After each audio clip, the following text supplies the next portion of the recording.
우리 잠깐 기도하겠습니다. 하나님, 이 아침에 저희들이 또 말씀을 듣기 원합니다. 하나님, 성령께서 도와주셔서 오늘 전해지는 말씀에 하나님의 생명을 불어주시고 우리의 삶 가운데 변화될 부분들을 저희들의 것으로 받아들이도록 도와주시옵소서. 예수님의 이름으로 기도드렸습니다. 아멘.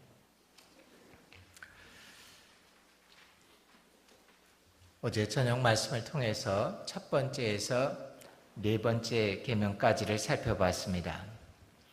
이 네 개의 계명을 한마디로 정의하면은 힘을 다해서 하나님을 사랑하라는 겁니다. 하나님과의 관계에서 올바로 본질적인 걸 유지하라는 겁니다. 이게 기본입니다. 이제는 사람과의 관계를 얘기할 텐데 사실은 하나님의 사랑 안에, 하나님을 사랑하라는 것 안에 많은 부분이 이미 내포되어 있습니다. 그래서 유명한 기독교 저술가였던 C.S. 루이스 같은 사람은 이런 말을 합니다. 내가 귀중히 여기는 사람보다 하나님을 더 사랑하는 걸 배웠을 때 실제로는 그 귀중한 사람을 무시하는 게 아니다. 지금보다 더 잘 사랑하게 될 것이다. 첫 번째 것을 제대로 첫 번째 자리에 놓았을 때 그로 인해서 두 번째 것들이 손해보는 것이 아니라 그들도 더 존귀하게 된다라고 얘기합니다. 아마 이거를 제일 잘 보여준 사람 중에 한 사람은 중국의 선교사였던 허슨 테일러입니다. 그가 말년이 되었을 때 사람들이 허슨 테일러를 향해서 그가 중국 사람을 정말 사랑했기 때문에 그 삶을 온전히 중국에 드렸다라는 칭송을 받게 됩니다. 그런데 허슨 테일러가 생각에 잠겼다가 천천히 고개를 저으면서 이런 말을 했습니다. 아니요, 중국 사람을 사랑했기 때문이 아니라 하나님을 사랑했기 때문입니다 라고 대답을 합니다. 하나님을 사랑하는 것이 모든 이웃 사랑의 열쇠가 됩니다. 그래서 어거스틴은 이런 말을 합니다. 만일 누가 하나님을 진정으로 사랑한다면 그는 평생 동안 올바른이라고 살 거다라는 겁니다. 때문에 앞에 하나님과의 네 개의 계명을 제대로 지키게 된다라면은 다섯 번째에서 열 번째 계명을 지키는 게 그리 어렵지는 않습니다. 제가 십계명을 쭉 강의할 때 가끔 느끼는 게 앞에 네 개가 끝나면 40%가 끝난 게 아니라 한 3분지쯤 끝난 것 같은 부담을 덜어놓게 됩니다. 자, 우리 다섯 번째 계명을 보죠. 내 부모를 공경하라라는 겁니다. 내 부모를 공경하라. 여기서 내 부모를 공경하라는 말에서 공경이란 말은 히브리 말로 카베드라는 말을 쓰는데 이 카베드란 말은 누구에게 무게를 두다, 누구를 중요한 분으로 대하다라는 말입니다. 이 때문에 부모를 공경하라는 말은 부모를 무겁게 대하라, 무시하지 말라, 부모를 중요한 분으로 대하라는 겁니다. 이거는 상대에 따라서 조금씩 다르게 적용할 수 있습니다. 어린 자녀들에게는 부모를 공경하라는 말은 순종하라는 말입니다. 부모 말을 그대로 따르라는 거죠. 그래서 에베소서 6장에서 바울은 이런 얘기를 합니다. 자녀들아, 주 안에서 너희 부모에게 순종하라. 이것이 옳으니라 라고 이야기합니다. 근데 장년이 돼가면은 자녀가 힘을 얻고 부모들이 힘을 잃어가게 됩니다. 이때는 부모를 공경하라 하는 말의 의미는 존경과 공급입니다. 어릴 때 부모를 공경하는 건 순종이지만 내가 나이가 들고 나면 부모를 공경하는 건 그분들을 존경하고 공급을 해드리는 겁니다. 청년층의 나이에 있는 분들은 이것이 트랜짓하는 기간입니다. 순종에서부터 존경과 공급으로 넘어가는 기간입니다. 유교적 배경을 갖고 있는 한국에서 한국 분들에게 이 다섯 번째 계명은 굳이 해설할 필요가 없는 당연한 이야기입니다. 때문에 이 해설을 길게 하지도 않겠습니다. 부모에게 사랑의 마음으로 존경을 다해드려라. 자식에게 하는 것보다 부모를 더 귀하게 여겨라. 조속으로 무난하고 돌아봐 불편 없이 해드려라. 하시는 말씀에 귀를 기울이고 청종해라.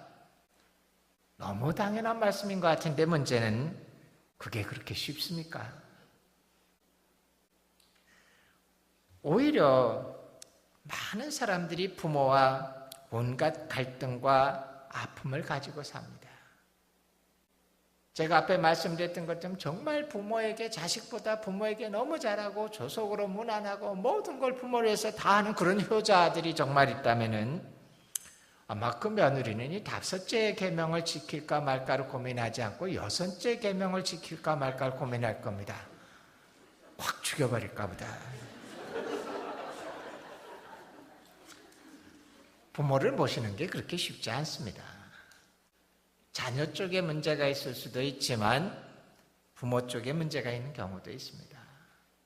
이기적인 부모, 때로는 폭력적인 부모, 자녀를 학대하는 부모, 상처를 주는 부모, 질병이나 금전이나 혹은 부모끼리, 아버님, 어머니끼리 불화하면서 자식에게 부담을 주는 부모 등등 여러 문제가 있습니다. 여기서도 매일 한국 드라마를 보시고 계실 여러분들에게 제가 구체적으로 예화를 들어서 설명할 필요도 없는지 모릅니다. 실제로 오늘 아침에 이곳에 계신 분들 중에서도 앞에서 제가 하는 그런 고리타분한 이야기들을, 고리타분이라면 죄송하지만 너무 원론적인 이야기를 교회에서 많이 들어오셨겠지만 실제로 부모와 자녀 간에 서로 존경하고 아름다운 관계를 유지하기보다는 보이거나 보이지 않는 갈등을 경험하고 있는 분들이 훨씬 더 많을지도 모릅니다. 항상 마음에 정죄감이 있어요. 왜 가장 가까워야 될 부모와 갈등이 생기는가 고민합니다. 근데 고민하지 마세요. 당연한 겁니다. 갈등은 관계가 가깝기 때문에 생깁니다. 나하고 아무 상관없는 사람과는 갈등이 생기지 않습니다. 중국의 13억의 사람을 사랑하는 건 쉽습니다. 나하고 아무 상관없기 때문에. 하지만 내 옆에 있는 나와 아주 깊은 관계가 있는 가까운 사람을 사랑하는 건 그렇게 쉽지 않습니다. 가깝기 때문에, 그 관계를 끊어버릴 수 없기 때문에 갈등은 생기는 겁니다. 때문에 부모와 갈등이 생겼을 때 왜 나한테 이런 갈등이 있는가를 의아하게 생각하기보다는 신앙적으로 그것을 극복하는 법을 배워가는 것이 실제로 더 효과적입니다. 근데 문제는 쉽지가 않다는 겁니다. 그렇게 쉽지가 않아요. 내가 마음을 다해서 부모를 다 사랑해야 된다는 원론을 알고 있지만 현실적으로 그렇게 되지 못하는 너무나 많은 갈등들이 있기 때문에 나에게 문제가 있을 수도 있고 부모에게 문제가 있을 수도 있고 내가 정말 나쁜 놈이기 때문에 그럴 수도 있지만 부모가 나에게 너무나 큰 부담이 되기 때문에 그럴 수도 있습니다. 이것을 단순하고 원론적으로 얘기하기가 오늘날 현실 사회에서 참 어려워집니다. 제가 고민하다가 이 5번째 계명을 최소한 이렇게 설명해야 되겠다. 절대로 해서는 안 될 것들, 상황에 상관없이 절대로 해서는 안 될 것들. 두 번째로는 상황에 상관없이 꼭 해야 될 것. 이 2가지만을 말씀드리는 것이 좋겠다라는 생각을 합니다. 우선 절대로 하지 말아야 될 게 있습니다. 구약 성경에 보면은 부모님이 해서는 절대로 안 된 행동들을 의외로 많이 언급하고 있습니다. 제가 일일이 성경 몇 장 몇 절에 있습니다를 인용하지는 않겠지만 성경에 나온 표현을 제가 그대로 인용해서 말씀드린다면 성경이 이렇게 얘기합니다. 부모를 향해서 구타, 저주, 멸시, 조롱, 착취, 억압, 쫓아내는 것 등의 행동은 절대로 금하라고 얘기합니다. 다시 말씀드릴게요.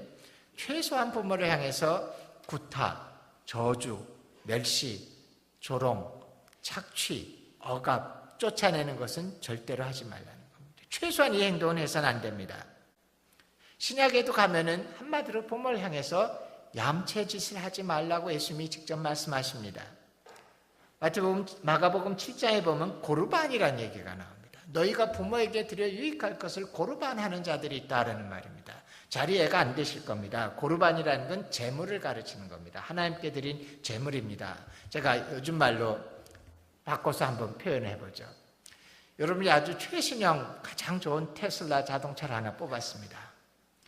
잘 타고 다니는데 어느 은근히 부모님이 야 내가 그 차를 좀 쓰면 안 되겠냐? 부담이 됩니다. 예, 그럼 좋은 방법이 있습니다. 그 자동차를 고르반하면 됩니다. 하나님께 드렸다는 겁니다. 근데 드렸다 그래서 하나님이 그 차를 타고 다니지 않으십니다. 문제는 내가 계속 타고 다닙니다. 근데 부모가 은근히 부담을 주면서 내가 네 차를 좀 사용하자 했을 때마다 떳떳하게가 아니라 뻔뻔하게, 제가 아버님 빌려드리면 참 좋겠는데 이거 하나님 겁니다. 고르반 했습니다. 그래서 남에게 드릴 수가 없습니다. 요렇게 하는 게 고르반입니다. 뭔가 내가 남에게, 부모에게 드려서 유익할 뭐가가 있는데 그것을 하고 싶지 않을 때 하나님 겁니다 라고 선포해 놓고 얌체짓을 하는 겁니다. 오늘날도 우리 주변에 그런 사람들이 꽤 많습니다. 이전에 저희 살던 아파트 위층에 한 가정이 살았습니다. 그 가정과 우리 아들하고 나이가 동갑이라서 애들끼리 친하고 그 가정과 제가 친해졌습니다. 한마디로 정말 착한 사람들입니다. 제가 그랬습니다. 법이 없어도 저 집 사람들은 참 잘 살 사람들이다. 근데 예수님을 압니다.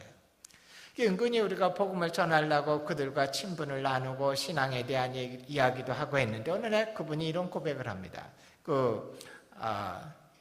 엄마 되는 분이 뭐라고 얘기하냐면, 목사님, 우리가 목사님네 집을 보니까 교회 다니는 사람들이 목사님네 집 같으면 제가 믿겠습니다. 근데 저는 제 동서 때문에 살아서는 절대로 예수 안 믿기로 작정을 했습니다. 동서가 있어요. 근데 신앙이 좋은 분이에요. 너무 좋은 분입니다. 요즘은 자손들이 있는데 시골에서 자손들이 다 도시로 나가서 살다가 보면 부모 생일이 됐을 때 생일잔치를 해드리기보다는 자식들이 다 모일 수 있기 때문에 주말에 토요일날 저녁쯤이나 이런 시간에 자손들이 모여서 생일을 해드립니다. 한 번도 온 적이 없답니다. 왜? 나 교회 가야 되는데. 주일날 교회 가야 되는데 왜 내가 토요일날 거기 갈 수 있느냐? 한 번도 온 적이 없대요. 자기가 결혼하고 이미 애를 키우면서 20년 가까이 살았는데 그 신앙 좋다라는 동서는 한 번도 부모 생일에 온 적이 없답니다. 자기는 정말 교회는 안 다니기로 마음을 정했답니다. 제가 속으로 그건 신앙 아니라고 생각했습니다. 완전히 고르반입니다. 사실 주일 한번 빼먹어도 됩니다. 부모 위해서. 정 그렇다면 주일날 조금 늦어서 저녁 예배 가도 괜찮습니다. 때로는 그렇게 못한다라면 하루 이틀 일찍 와서 음식도 좀 해드리고 준비해드리고 용돈도 드리고 올라갈 수 있는 여지가 얼마든지 있습니다. 쉽게 말하면 그 사람이 얘기하는 신앙이라는 건, 내 교회 가는데 왜 방해들을 하느냐라고 하는 건 고르반에 불과합니다. 자녀 과외를 위해서는 몇천 불, 몇만 불을 써도 아깝지 않지만 부모에게 용돈 드리는 건 아까운 느낌을 갖는 거나 마찬가지입니다. 부모가 어떤 부모든 상관없이 절대로 해서 안 되는 것은 이런 것 해서는 안 됩니다. 자, 근데 더 나간다라면 상황에 상관없이, 이유에 상관없이, 부모가 받을 만한 분이냐 아니냐 상관없이 최소한 해야 될 거는 뭐냐면 부모의 기본적인 의식주에 대해서는 책임을 가지고 돌봐드려야 됩니다. 거할 곳을 제공해드려야 됩니다. 한국에 항상 이런 말이 있어요. 차라리 자식이 하나면 좋겠다. 자식이 둘만 있으면 서로 저쪽 집으로 가십시오라고 떠미는 바람에 항상 길에서 돌아갈 위험이 있다라고 얘기하십니다. 아들이냐 딸이냐 장남이냐 둘째냐에 상관없이 최소한 이거는 해드려야 됩니다. 의식주, 거하실 곳과 음식과 기본적인 약과 계절에 맞는 옷과 이런 것들은 최소한 도와드려야 됩니다. 그 중간의 영역은 제가 여러분들에게 말씀드리지 않겠습니다. 하지만 신앙이 있는 사람들이 최소한 이 두 가지는 지키십시오. 절대로 해서 안 될 것들은 해서는 안 되고, 최소한 아무리 상황이 나빠도 최소한 해드려야 될 건 해드리는 이 두 가지만이라도 지키십시오. 오늘 세상은 이것을 넘어서는 것 같습니다. 그 뒤에 나오는 말씀, 부모를 공경하면 장수한다라는 약속인데 이 약속에 대해서는 의문이 많은 사람들이 꽤 있습니다. 부모에게 효도했다 그래서 꼭 장수하는 것 같지 않다라고 얘기합니다. 신명기 5장에 나오는 이 십계명 뒤에는 더 구체적으로 내 생명이 길고 복을 누리리라 라고 말씀하십니다. 아마도 오래 사는 것과 행복을 말하는 것 같은데 정확한 의미를 우리가 해석하기 어려운데 최대한 해석한다면 아마도 내게 준 땅에서라는 단어와 관련이 된 것 같습니다. 즉 여기서 얘기한 어쩌면 너라는 것은 개개인이 아니라 이스라엘 민족을 가르치면서 그들이 부모에게 효도하는 가정이 건강해지면 그들이 준 땅 안에서 이스라엘 백성의 체류가 길어질 것이다를 의미했을지도 모릅니다. 하지만 정확하게는 우린 잘 모릅니다. 자, 6번째 계명으로 가죠. 살인하지 말라. 아주 짧은 명령입니다. 실제로 히브리 원어로 보면 6번째 계명, 7번째 계명, 8번째 계명은 히브리 원어로 딱 2단어씩만 표현되어 있습니다. 제대로 번역한다면 이렇게 얘기한 겁니다. 살인 금지, 간음 금지, 도둑질 금지라는 간단한 표현입니다. 아마 이렇게 설명한 이유는 굳이 설명이 필요 없는 거기 때문에 최소한의 단어로 명령하신 것 같습니다. 살인하지 말라라는 것도 오늘날 굳이 세세히 설명할 필요가 없는 당연한 명령입니다. 그게 너무 당연하다고 느끼기 때문에 이 6계명을 해석하는 사람들은 뭔가 조금 여기다 부수적인 의미를 붙이는 경우가 많습니다. 그래서 살인하지 말라라는 이 계명을 가지고 오늘날 전쟁 참전 금지를 끄집어내기도 하고 사형제도의 폐지를 끄집어내기도 하고 낙태 반대 운동을 끄집어내기도 하고 안락사의 반대 운동을 끄집어내기도 합니다. 근데 제가 어제 말씀드렸던 것처럼 저는 최대한 예수님이 하셨던 방법으로 해석을 해보기 원합니다. 우선 기억하실 걸 6번째에서 10번째까지의 계명은 사회 구성원이 다른 사람에게 악을 행하지 않도록 하기 위해서 주신 최소한의 명령이지 최대한의 명령이 아닙니다. 이건 최소한입니다. 이것만 지켰다고 사실 되는 건 아니지만 최소한 이건 지켜야 되는 겁니다. 근데 성경에서 윤리라는 개념은 사회가 복잡해지는 것에 따라서 계속 확대되어집니다. 그러니까 구약시대의 윤리와 신약시대의 윤리를 비교해보면 구약시대의 윤리가 요만하면 신약시대의 윤리는 이만한 걸 요구합니다. 2000년이 지난 오늘날의 시대는 더 넓은 윤리를 요구합니다. 그래서 사회가 복잡해지고 관계가 복잡해질수록 윤리는 따라서 발전을 하는데 문제는 살인하지 말라는 이 윤리를 어디까지 넓혀야 되냐를 우리가 고민하게 되는 겁니다. 예수님께서 이것을 잘 보여주십니다. 6계명에 대해서 예수님이 마태복음 5장 21절에 산상수훈 거기에서 이 부분에서 말씀을 하시는데 이렇게 말씀하십니다. 옛사람에게 말한 바, 이게 10계명을 얘기하는 겁니다. 옛사람에게 말한 바 살인하지 말라. 누구든지 살인하면 심판을 받게 되리라 하였다는 것을 너희가 들었으나 나는 너희에게 이르노니 형제에게 노하는 자마다 심판을 받게 되고 형제를 대하여 라가라 하는 자는 공회에 잡혀가게 되고 미련한 놈이라 하는 자는 지옥불에 들어가게 되리라. 그러므로 예물을 제단에 드리려다가 거기서 내 형제에게 원망 들을 만한 일이 있는 것이 생각나거든 예물을 제단 앞에 두고 먼저 가서 형제와 화목하고 구해와서 예물을 드리라 라고 말씀하십니다. 즉 예수님의 해석은 이거예요. 6계명 살인하지 말라는 건 사람을 죽이지만 않으면 미워하고 분노하고 저주하고 뭘 해도 괜찮다는 말이 아니라는 겁니다. 예수님의 해석은 뭐냐면 아주 근원으로 들어가서 형제를 미워하는 것이 바로 살인이라고 얘기하시는 겁니다. 이 말씀은 사실 맞는 말씀입니다. 타당한 말씀입니다. 의도적인 살인이 갑자기 나타나지 않습니다. 미움에서 시작해서 미움이 분노를 일으키고 분노가 폭력을 행하게 되고 폭력이 살인까지 저지르게 만드는 겁니다. 우리 주변에서 보면 항상 이 단계를 거칩니다. 미움이 분노를 일으키고 분노가 폭력을 일으키고 폭력이 살인까지 끌어가게 됩니다. 그렇기 때문에 예수님은 아주 포괄적으로 그 출발점인 미움에서부터 이 6계명을 적용시킵니다. 살인하지 말라는 계명을 지키는 가장 좋은 방법은 그 근원인 미움부터 가지지 않는 겁니다.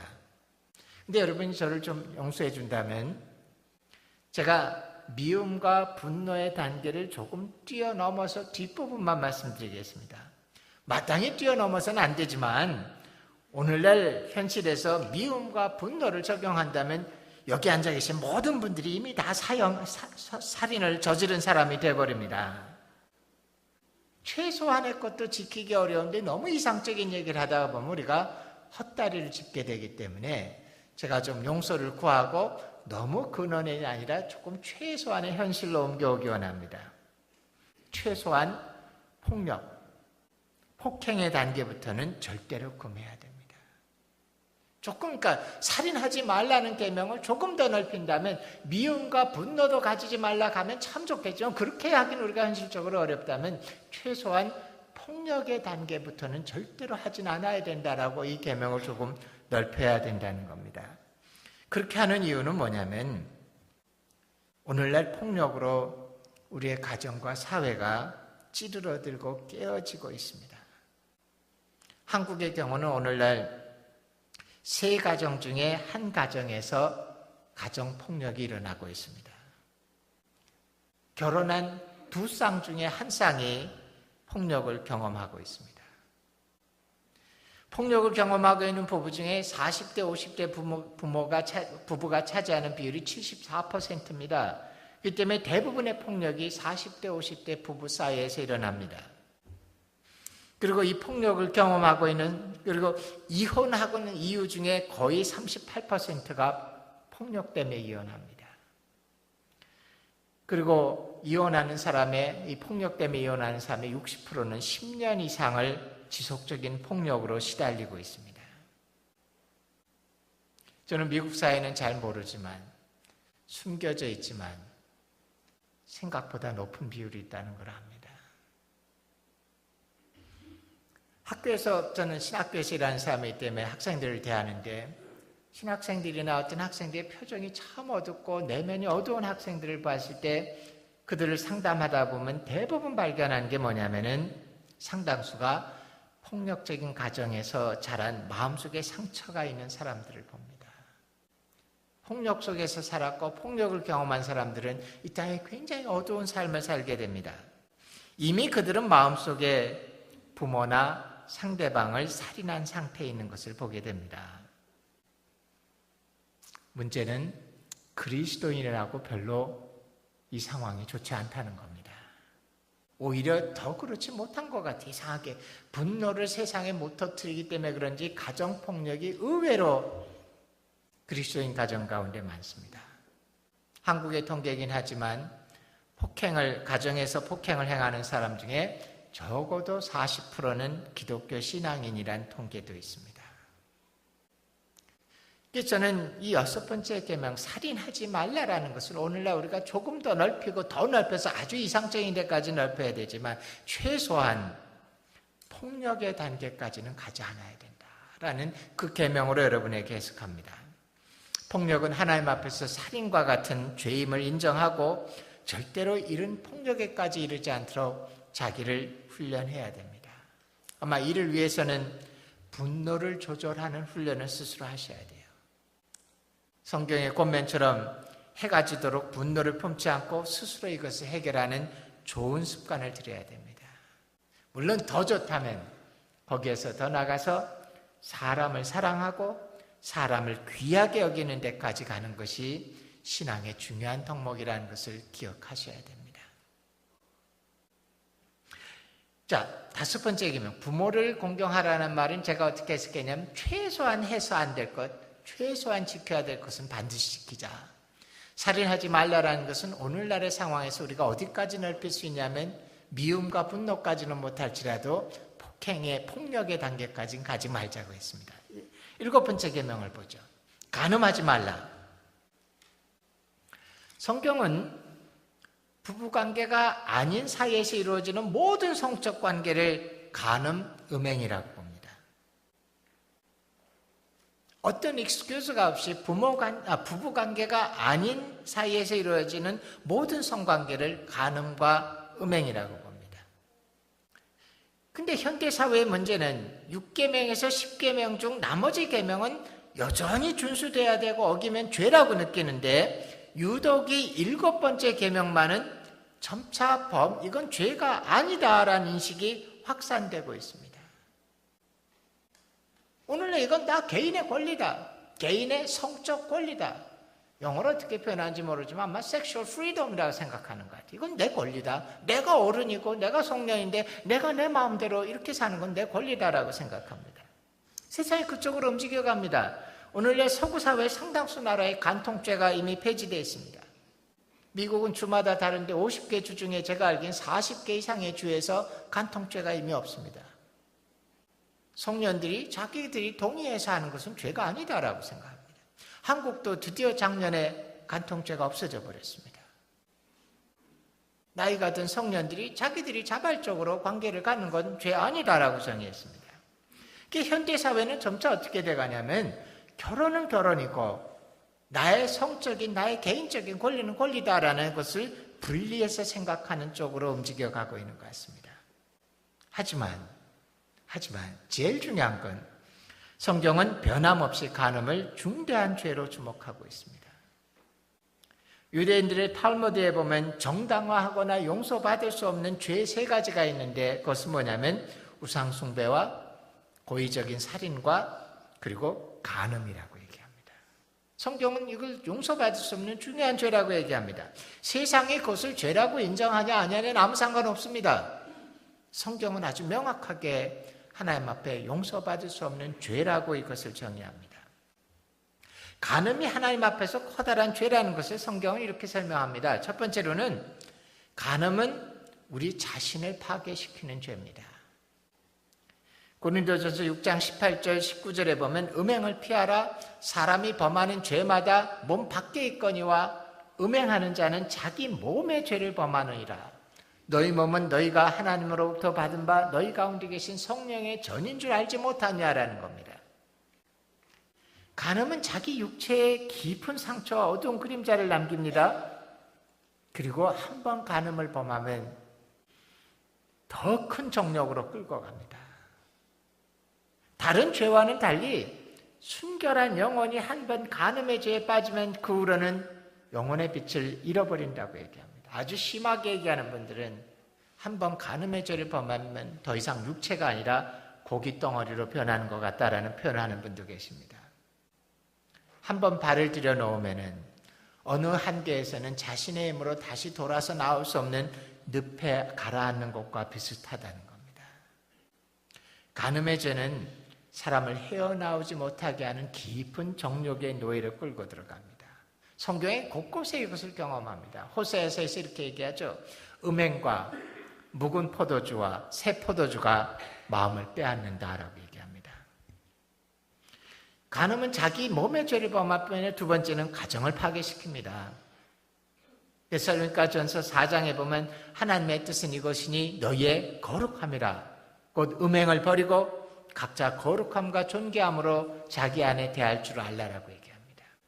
이혼하는 경우에 거의 절반이 배우자의 외도 때문에 생깁니다. 이혼까지 가지 않은 상태까지 포함한다면 배우자의 외도나 외도의 의심 때문에 깨어진 가정의 비율은 엄청나게 많습니다. 세 번째는 간음은 사회를 파괴시킵니다. 엘턴 트루블라드가 이런 표현을 씁니다. 모든 문명이, 거대한 문명이 붕괴된 이유를 잘 살펴보면은 사실 여러 이유가 있지만 전쟁의 증거 때문에, 외교 때문에, 경제 때문에, 근데 의외로 세상의 거대 문명이 파괴된 것을 보면은 실제로는 잘못된 성도덕을 미화하고 옹호할 때 문명이 붕괴된다라고 지적합니다. 엘턴 트루블라드는 로마나 헬라 제국의 멸망의 원인을 성적 도덕의 부패와 타락이라고까지 지적합니다. 어쩌면 제가 느끼는 것은 한국이 이런 상황인지 모릅니다. 여러분들은 한국에 살지 않기 때문에 한국과 다르려라고 보지만은 실제로 한국 사회에서 미치는 영향이 약간의 시차와 약간의 형태가 변화될 뿐이지만 미국에 살고 있는 교포들에게도 거의 그대로 나타납니다. 한국이 말할 수 없는 성적인 타락 가운데 들어가게 됩니다. 오래전에, 거의 한 30년 가까운 전에, 30년 안 됐죠. 8, 9년 전에 브라질을 간 적이 있었습니다. 그때 처음으로 제가 브라질에 갔었는데, 어느 교회에서 말씀을 전하고 일이 있어서 갔는데, 저에게 호텔을 정해줬고, 호텔에 들어가 쉬면서 제가 무의식 중에 TV를 틀었습니다. 근데 너무 놀라운 게 뭐냐면, TV에서 그냥 포르노가 나옵니다. 무슨 특별한 채널도 아니고, 쉽게 얘기하면 여기에 폭스 채널이나 이런 채널에서 그대로 포르노가 나오는 겁니다. 한밤중도 아니고 초저녁인 5시, 6시였는데 그대로 포르노가 나와요. 제가 굉장히 당황을 했습니다. 그 다음날 집사님들하고 아침 식사를 같이 하면서 제가 그 얘기를 했어요. 제가 어저께 호텔에 들어가서 TV를 틀었더니 그대로 포르노가 나오던데 굉장히 당황했습니다. 자, 그분들이 얘기합니다. 목사님, 여기는 아주 흔한 일입니다. 특별히 삼바 축제가 벌어지는 그런 시즌쯤 되면은 모든 채널에서 그대로 포르노가 다 나옵니다. 그래서 제가 여기서 이분들이 얘기하세요. 애들하고 같이 앉아서 TV를 보다가 채널을 바꾸는 게 겁이 날 때가 있답니다. 다음 채널에 무슨 회개한 게 나타날까 겁이 난다는 거예요. 그래서 제가 이런 말씀을 드렸어요. 이런 나라에서 애를 키우려면 정말 힘드시겠습니다. 근데 그 집사님들이 다 눈을 동그랗게 뜨고 저를 쳐다보면서 이렇게 말씀하셨습니다. 마치 표정이 뭐냐면 뭘 모르는 사람이다라는 것처럼. 무슨 소리 하십니까? 여기보다 한국은 훨씬 더 타락한 나라입니다.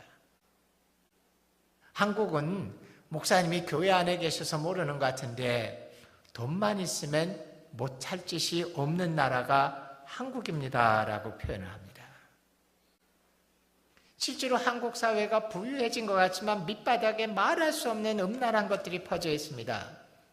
직장마다 퍼져 있는 음란 접대 문화, 러브 호텔이 머쉬룸처럼 번성하고 있고, 인터넷이 발달하면서부터 극심한 성적인 유혹을 받고 있고, 사회가 그렇게 변하면 제일 빨리 영향을 받는 게 대학생들인데, 한국 대학생의 70% 이상이 이미 혼전 성관계를 경험하고 있다는 겁니다. 심지어 한국 대학생들 중에 혼전 성관계를 가져보지 않은 사람이 소수인 세상이 되어버렸습니다. 언젠가 고려대학의 한 클래스에서 학생들이 토론을 했는데 주제가 혼전 성관계가 잘못인가라는 주제를 토론했는데 놀라운 건 그 가운데 한 100명 가까운 학생들이 있었다는데 딱 한 학생만 여학생인데 목사님 딸이었는데 그 학생만 그것은 잘못입니다 얘기했는데 99명의 사람들이 그것이 왜 잘못입니까? 어른이 됐고 내가 스스로 내 인생을 결정할 권한이 있는데 그것은 나의 권리입니다라고 얘기합니다. 아마 그 100명 중에 비율로 본다면 틀림없이 20명은 크리스찬이었을 텐데 그들도 그렇게 생각을 하지 않고 있다라는 겁니다.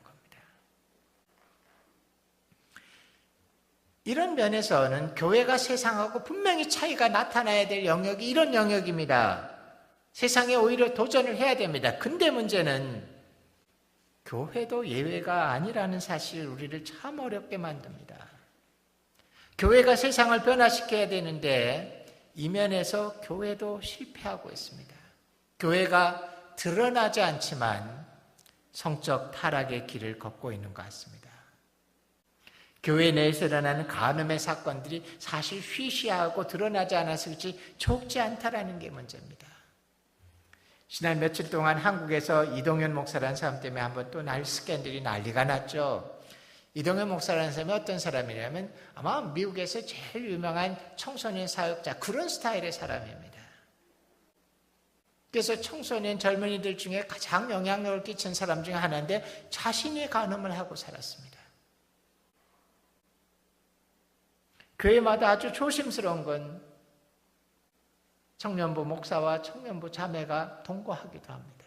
결혼한 목사님인데. 저희 와이프는 상담을 하는 사람인데 저희 학교에서 학생들 중에 어려운 사람들 자주 상담해 줍니다. 물론 상담의 내용이 비밀이기 때문에 저에게 구체적인 얘기는 절대 안 해줍니다. 근데 가끔 아주 뚱구름처럼 케이스를 좀 설명해 주는데 이런 케이스를 설명해 주세요. 어느 여학생이 상담을 하러 왔습니다. 신학생입니다. 신학교 학생입니다. 신학과는 아닌데.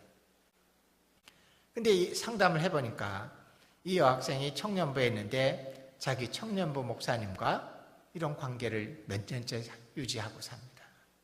근데 상담하러 온 내용이 기가 막힌 게 뭐냐면 그것 때문에 하나님 앞에 죄를 느끼고 어떻게 해야 될까를 힘들어하다 온 게 아닙니다. 상담의 내용은 이거예요. 그 목사님이 요즘은 저에게 좀 뜸해요. 저를 사랑하지 않는 것 같습니다. 제가 상처가 있는데 어떻게 될지 위로 좀 해주십시오라는 거예요.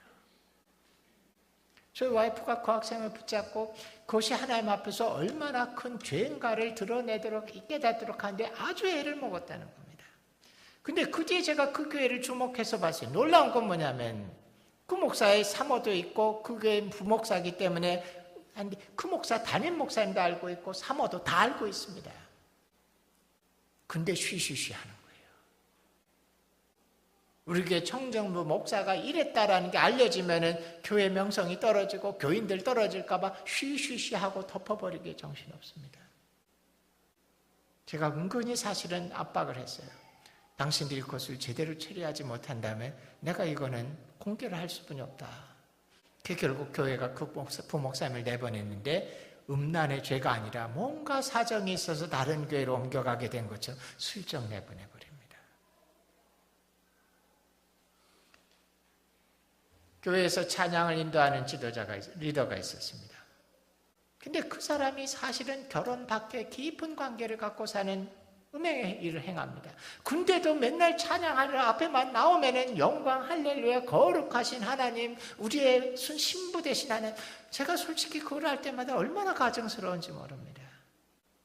자기의 삶 가운데 그런 음란이 있는데 그것에 대해서 감각이 없어진 것 같아요. 한번 언젠가 이런 7계명을 가지고서는 어느 큰 교회, 서울에 있는 교회는 아닌데 큰 교회에 가서 청년부 모임을 하다가 이 강의를 이 설교를 했습니다. 저는 그냥 생각 없이 했어요. 10계명이 한 계명이니까. 근데 그날따라 그 교회 분위기가 좀 이상했습니다. 그게 끝나고 나오는데 한 사람이 저에게 와서 얘기합니다. 목사님, 우리 교회는 이게 흔한 얘기입니다. 교회 남자 청년과 여자 청년들이 쉽게 관계를 갖습니다. 지금 부목사님 앞에 있었던 청년부 목사님도 교회 청년과 관계를 갖다가 쫓겨난 교회입니다. 근데 문제는 아무도 교회에서 이것을 문제 삼지 않습니다.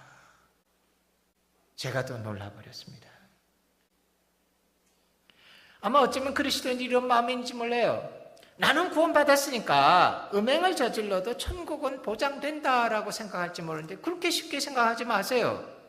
고린도전서 6장 9절 10절에 보면은 고린도 교인을 향한 말씀에 이런 말씀을 바울이 합니다. 이거 넌크리스천에게 하는 얘기가 아니에요. 고린도 교회 교인들에게 하는 얘기인데 이렇게 얘기합니다. 불의한 자가 하나님의 나라를 유업으로 받지 못할 줄 알지 못하느냐? 미혹을 받지 말라. 음행하는 자나 우상숭배하는 자나 간음하는 자나 탐색하는 자나 남색하는 자나 이런 자들은 하나님의 나라를 유업으로 받지 못하리라고 아주 분명히 얘기하고 있습니다. 뭔가 교회가 다른 면보다도 이 사회 가운데서 자기를 붕괴시키고 가정을 붕괴시키고 사회를 붕괴시키는 이 간음에 대해서만은 철저하게 순결함을 지켜야 되고 세상을 향해서 이것을 도전해야 되는데 이 빛이 사그러들고 있다는 거예요. 저는 이민교회에 대해서는 깊숙이 모릅니다. 저도 이민교회 목회를 5년 반쯤 해봤지만 벌써 거의 25년 정도 전의 이야기이기 때문에 오늘날의 상황을 모르는데 얼핏 제가 듣기에는 드러나지 않지만 적지 않은 음란의 죄가 교회 가운데 이미 존재합니다. 음행의 유혹이 세상에 넘쳐나는 그런 상황 가운데 삽니다. 어떻게 하면 우리가 이런 간음과 음행의 유혹에서 벗어나서 승리하는 신앙인의 삶을 살 수 있을까가 가장 중요한 겁니다. 가장 중요한 원칙을 하나 기억하십시오. 피하라는 겁니다. 음행의 죄는 부딪혀서 승리하는 게 아닙니다. 음행은 피해야 될 죄입니다. 정욕은 싸워서 이겨야 되는 거 아니라 피해야 될 죄라는 걸 아십시오. 그래서 디모데후서 2장 22절에 봐도 청년의 정욕을 이기라고 얘기하지 않고 청년의 정욕을 피하라고 얘기합니다. 잠언 6장 27절 28절에 보면 불과 숯불의 이야기가 나옵니다. 이런 얘기가 있어요. 사람이 불을 품에 품고서야 어찌 그 옷이 타지 않겠느냐? 사람이 숯불을 밟고서야 어찌 그 발이 되지 않겠느냐? 남의 아내와 통간하는 자도 이와 같을 것이라. 음행의 죄는 내가 그것을 품고서는 이기려는 게 아니라 피해야 되는 죄입니다. 포르노 보기 시작하는 것을 멈추십시오. 핑계가 많습니다. 포르노를 보는 사람들이 이렇게 변명합니다. 나는 아무런 육체의 죄를 범하지 않았어. 내가 여자의 몸에 털끝 하나도 건드린 것이 없고 그저 눈으로 보고 머리로 상상하는 것이기 때문에 아무에게도 아무런 해를 끼치지 않았으니까 이것을 죄라고 할 것이 없다라고 주장하고 생각하기도 합니다. 근데 아세요? 포르노의 유혹도 이기지 못하는 사람은 실제 아직 상황이 자기에게 주어지지 않았기 때문에 그렇지, 실제 유혹이 있을 때 그것을 이길 수 있다고 생각하는 것 착각입니다. 마치 포르노를 즐기고 있는 것은 죄가 아니라고 주장하면서 자기가 늪속으로 한 걸음 한 걸음 더 깊숙이 들어가는 것 같아요. 어느 순간 돌아서야 된다고 느꼈을 때는 자기 힘으로 빠져나올 수 없을 만큼 깊숙한 속에 들어가 있는 겁니다. 결혼을 한 분이든 안 한 분이든 결혼하지 않은 관계에서는 지나친 스킨십을 절대로 해서 안 됩니다. 자극받기 쉬운 행동을 하는 걸 아예 피하십시오. 유혹되는 상황을 만들지 마십시오. 유혹될 만한 사람과 사무실에서 두 사람만 남게 되는 일 하지 마십시오. 어떤 상황에도 유혹될 만한 상황에 차에 남녀 두 사람만 있는 상황을 만들지 마십시오. 최고의 방법은 정욕을 피하는 겁니다. 제가 있는 신학교가 지금은 도시, 그 아파트 한가운데 있게 됐지만 한 10여 년 전까지만 해도 외진데였습니다. 버스가 가끔 오는데 학생들이 그래요. 그 버스 기다리느니 주님을 만나는 게 더 쉽습니다 할 정도로 좀 외졌습니다. 그래서 걸어서 한 10분 정도 가야지만 다른 버스 라인이 있는데, 그래서 이제 교수들이 퇴근할 때가 되면 학생들을 이렇게 카풀을 해서 버스가 있는 데까지 태워다 주곤 했습니다. 언젠가 수업 시간에 제가 학생들에게 이렇게 얘기했어요. 여러분 집에 가야 되는데 만약 내 차가 지나가면 언제든지 손을 드십시오. 내가 여러분들 태워드리겠습니다. 근데 한 가지 조건이 있습니다. 여학생이 혼자 손을 들고 태워달라면 제가 거절하겠습니다. 이해해 주십시오. 여학생이 2명이 태워달라면 내가 기꺼이 태워주겠습니다. 근데 여학생 혼자가 차를 태워달라 그러면 제가 거절할 테니까 양해를 하십시오. 그랬더니 어떤 여학생이 벌써 우리 와이프에 가서 일렀어요. 뭐라고 얘기했냐면, 이현모 교수님은 배도 나오고 머리털도 없어서 전혀 매력적이지 않은 사람인데 지금 자기를 과대 착각하고 있는 것 같다. 어떤 여학생도 저 이 교수를 유혹할 마음이 없는데 뭔가 자기가 분수가 넘는 생각을 하고 있다. 예, 제가 잘 압니다. 제가 매력적이지 않다는 거 저도 잘 압니다. 문제는 여학생에게 있는 게 아니라 제 스스로가 상황을 피하는 겁니다. 여학생들이 상담하러 왔을 때 슬쩍 조금 문을 열어놓는다든지 고리타분한 사람 같지만, 제가 이런 면에는 차라리 고리타분한 게 낫다는 생각이에요. 정욕의 죄는 피하는 겁니다. 내가 그것에 손을 대고 있으면서 승리하는 죄가 아니라는 걸 철저히 기억하세요. 지혜롭다면 젊을 때부터 자기가 정욕의 죄에 대해서 피할 수 있는 훈련을 하셔야만 됩니다. 두 번째는 하나님의 임재를 기억하십시오. 간음의 죄를 범하는 대부분의 사람들은 아무도 모를 거라는 생각 때문에 간음의 죄를 범합니다. 우리들이 몰래 만나서 아무도 보지 않는 곳에 있는데 누가 알리오라는 것이 간음을 범하게 합니다. 한 가지 기억하세요. 하나님이 보고 계십니다. 오래전에 1980년대 중반쯤에 북한이 문을 조금 열면서 미국에 있는 목사님들을 의도적으로 평양에 오도록 하고 북한을 보도록 초청을 했습니다. 그래서 사실은 침례교 목사님들도 80년대 후반부에 한번 대거 평양을 가시게 됐습니다. 근데 가기 전에 교육을 조금 받았는데 온갖 얘기를 다 들었어요. 당신들 고려 호텔에 가서 머물게 되면 방마다 사실은 다 도청시설이 있고 녹화시설이 있어서 너희들이 뭘 하는지 무슨 행동을 하는지 다 그들이 보고 듣고 있다. 이런 교육을 받고 갔습니다. 첫날 가서 평양에서 고려 호텔에서 그들이 숙식을 하고 잠을 자고 그 다음 아침에 뭐 했습니다. 아침에 모여서 서로 당연히 인사가 어젯밤 잘 주무셨어요? 그랬는데 대부분의 얼굴이 아니옵니다. 왜 그러셨습니까? 하니까 이런 대답이에요. 아니 누군가 그때는 좀 말들이 지금 달랐는데 빨갱이들이 보고 있는데 내가 어떻게 잠을 잡니까? 어떤 목사님이 이런 얘기했대요. 내가 자다가 도저히 불편하고 안 돼서 일어나서 양복 입고 넥타이 메고 주무셨대요. 이 빨갱이들이 보고 있는데 내가 어떻게 런닝 팬티 입고선 들어서 잘 수 있는가가 아주 불편해서 견디다 못해 일어나서 양복 입고 잤다는 거예요. 예, 공산당이 보고 있다고 해도 우리가 함부로 행동하지 못하는데 하나님께서 보고 있다는 걸 기억하세요. 한국 사회가 딱 좋아진 거 하나는 제가 즐기는 CCTV가 많아진 겁니다. 구석구석에 있고 한국의 자동차는 대부분 앞에 뒤에 녹화시설이 있고 모든 버스에는 6개인가 8개의 녹화시설이 있고 모든 가게마다 CCTV가 다 있습니다. 요즘 죄를 저지른 사람이 잡히는 건 다 CCTV 때문에 잡힙니다. 숨길 수가 없어요. 아예 경찰에서 이렇게 얘기합니다. 어떤 사건이 벌어졌는데 그 시간에 그 근처를 지나갔던 자동차들은 전부 다 자기 가지고 있는 그 블랙박스를 확인을 좀 해주십시오. 범인이 찍혔을 겁니다. 너희 99%가 찍힙니다. 이제는 세상이 숨길 수 없어요. 근데 그 세상이 숨기는 게 아니라 더 큰 문제는 뭐냐? 하나님이 보고 계시다는 거예요. 하나님이 보고 계시다는 겁니다. 이걸 기억하셔야 됩니다. 세 번째, 결혼한 사람들이 간음의 죄를 범하지 않을 수 있는 가장 좋은 건 부부 사이의 사랑의 관계를 굳게 하십시오.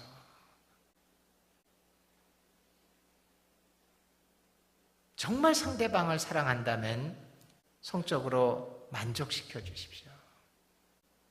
결혼하기 전까지는 최대한 절제하시고 결혼한 이후에는 절대로 절제하지 마십시오. 제가 결혼하는 신혼부부에게 항상 이런 얘기를 합니다. 특별히 신부들에게. 당신의 남편은 이 세상에서 당신이 만족시켜주지 않으면 어디서도 만족을 할 수 없는 사람입니다.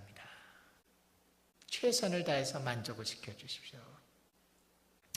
섹스 자체가 죄악은 아닙니다.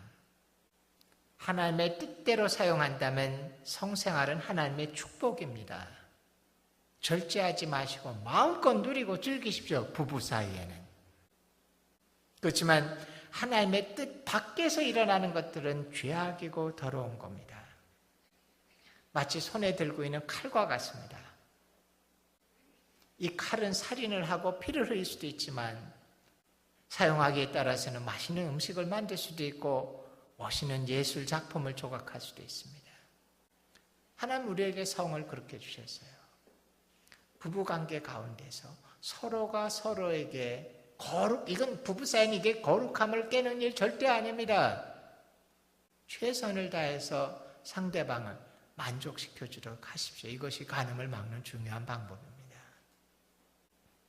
네 번째는 세상의 부도덕한 가치를 향해서 거부하시는 일을 하셔야 됩니다. 유행이라고 세상 사람들이 다 괜찮다고 한다는 걸로 합리화하지 마십시오. 혼전관계를 결혼관계 외의 것을 죄라고 주장하십시오. 한국에서 유명한 연예인들이 토크쇼에 나와서 혼전관계를 가졌다고 자랑스럽게 고백하고 마치 그것이 자기의 정직을 의미하는 것처럼 되고 있고 그걸 그저 속도 위반이라고 애교처럼 말합니다. 그걸 보면서 많은 젊은이들이 스스로 죄의식을 없애고 있습니다. 아니요, 그거 속도 위반 아닙니다. 그게 고속도로에서 운전하다가 자기도 모르게 부지불식 중에 스피드 리밋을 조금 넘어서는 그런 거 아닙니다. 이건 하나님이 엄히 금하신 죄를 범한 겁니다. 남들이 다 그렇다고 세상이 다 그렇다고 유행이라 그래서 그걸 인정해줘서는 안 됩니다. 부부관계를 벗어난 외도는 성경이 말하는 죄라고 분명히 얘기해야 됩니다. 동성애가 죄라고 얘기해야만 됩니다. 실제로 저도 인정해요. 어떤 사람은 타고나기를 생리학적으로 동성애적인 성향을 타고나는 사람들이 있습니다. 근데 그거는 자기의 연약함일 뿐이에요. 자기의 연약함을 가졌지만 하나님이 죄라고 했으면 그것을 범하지 않도록 하는 것이 우리의 하나님 앞에 마땅한 일이지, 본성이 하나님의 법보다 큰 거 아닙니다. 어떤 사람은 의지가 약하기 때문에 죄를 쉽게 범할 수 있는 사람이 있습니다. 그렇다고 죄를 범해도 되는 거 아닙니다. 어떤 사람은 병적으로 있던 기질이 있어서 독특한 죄를 좀 범하는 사람들이 있습니다. 그렇다고 용서되는 거 아닙니다. 동성애도 마찬가지입니다. 성향이 다르다는 거 인정합니다. 하지만 하나님의 죄라고 범했으면 그 죄를 이기도록 피 흘리기까지 싸우는 것이 성경의 법칙이지, 하나님의 법을 바꾸는 건 아닙니다. 지나친 노출을 유행이라고 따라가지 마십시오. 사실 여자분들은 아무렇지도 않습니다. 자기가 더 멋있고 자기가 더 아름답게 보일 수 있기 때문에 아무 유혹도 아닙니다. 죄 아닙니다. 하지만 여자들은 노출해서 유혹을 받지 않지만, 패션에 불과하지만, 남자들에게는 시각적인 유혹이 가장 큰 유혹이 된다는 걸 생각할 때 스스로 남자를 배려해서 자기가 스스로를 조정하셔야 됩니다. 그리스도인들이 다른 문제는 몰라도 이 성적인 면에서 세상의 흐름에 대해서 동조하거나 하지 않고 우리는 분명하게 하나님의 법에 따라서 죄는 죄라고 선포하는 것을 훈련해야 됩니다.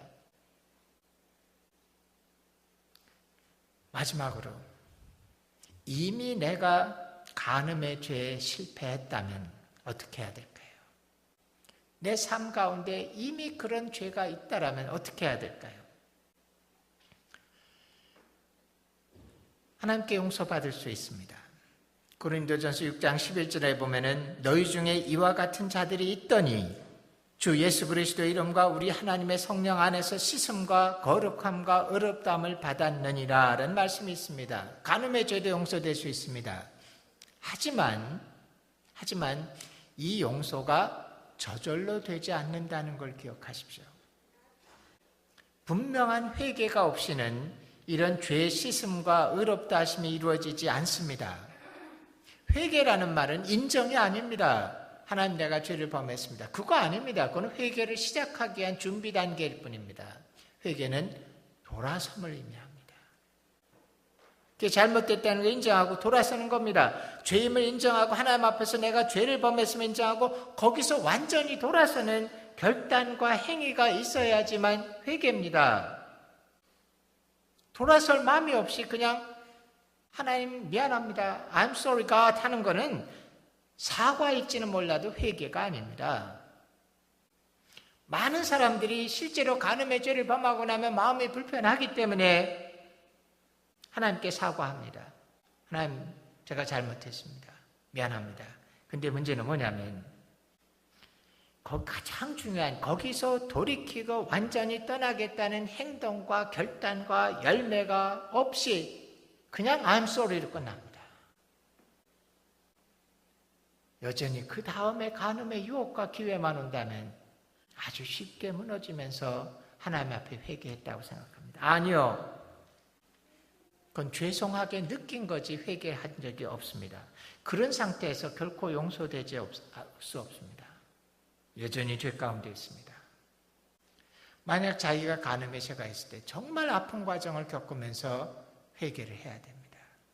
그 삶에서 분명히 돌이키는 일을 해야 되고, 그것이 죄라는 걸 자기 삶 가운데 분명히 인정해야 되고, 돌아섰다는 것이 자기 삶에서 분명히 나타났을 때 그 회개가 이루어지고 하나님 앞에 용서를 받을 수 있습니다. 크리스천들의 경우에 보통 간음의 죄를 범하고 온전히 회개하고 돌아와서 다시 설 수 있는 데까지 보통 적어도 2, 3년의 시간이 걸립니다.